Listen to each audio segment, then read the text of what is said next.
एक टाइम था जब कृति और आसना इंटरनेट की क्यूटेस्ट डियो मानी जाती थी। साथ में reels, cute bonding, fun challenges, सब परफेक्ट लग रहा था।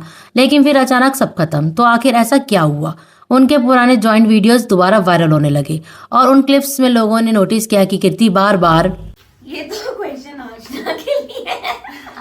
और मैं कर दूं नेवर इस पे। कर नहीं पाएगी।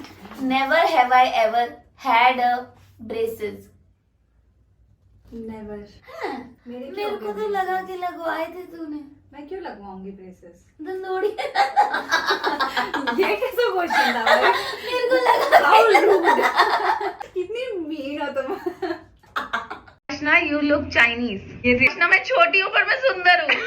कृति आसना के तीत का मजाक उड़ा रही थी ब्रेसिस गेम के टाइम। कह रही थी कि वो 2 किलो मेकअप की वजह से अच्छी लगती है।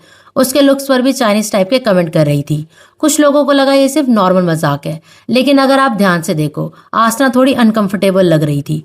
वो हंसी में सब कवर कर रही थी, लेकिन एक्सप्रेशन कुछ और ही कह रहे थे।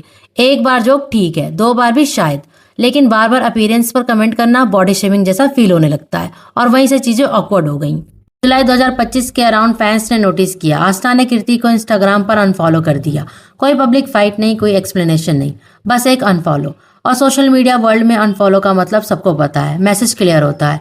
फरवरी 2026 में आस्था ने एक पॉडकास्ट में फाइनली बात की है। उन्होंने डायरेक्टली नाम नहीं लिया, किसी पर ब्लेम नहीं किया।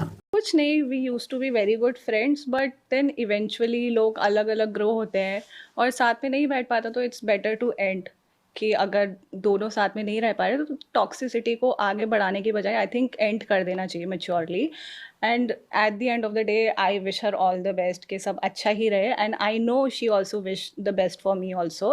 आई थिंक अब इतनी मेच्योर हम लोग हो चुके हैं कि ये नहीं कि इससे मेरी लड़ाई हुई थी अब देखना ऐसे करेंगे। I think we are very mature to understand कि फ्रेंडशिप नहीं चल रही थी, so it's better to end. तो कटारिया का कहीं रोल था बीच में ये दोस्ती तोड़वाने के चक्कर में? नहीं, आई डोंट थिंक सो। कभी कीर्ति और मेरी दोस्ती होने में भी लव का हाथ नहीं था और हमारी टूटने में भी नहीं था। वो हम दोनों का ही डिसीजन था कि चलो ठीक है, now it's time to end this.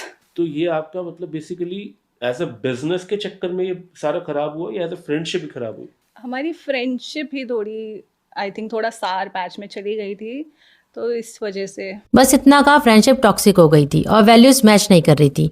उन्होंने ये भी बोला कि शुरू में सब ठीक था, लेकिन टाइम के साथ चीजें बदल गईं। कभी कभी फ्रेंडशिप एक बड़े झगड़े से नहीं, बल्कि छोटी छोटी डिसरिस्पेक्ट से भी खत्म हो जाती है। हर फ्रेंडशिप एक बड़े एक्सप्लोजन से खत्म नहीं होती। कभी कभी रिपीटेड स्मॉल डिसरिस्पेक्ट से भी सब खत्म हो जाता है। आपको क्या लगता है, ये सिर्फ मजाक था या फिर सच में टॉक्सिसिटी? कमेंट करके जरूर बताना। वीडियो पसंद आई हो तो लाइक करना, शेयर करना और सब्सक्राइब करना। Thank you.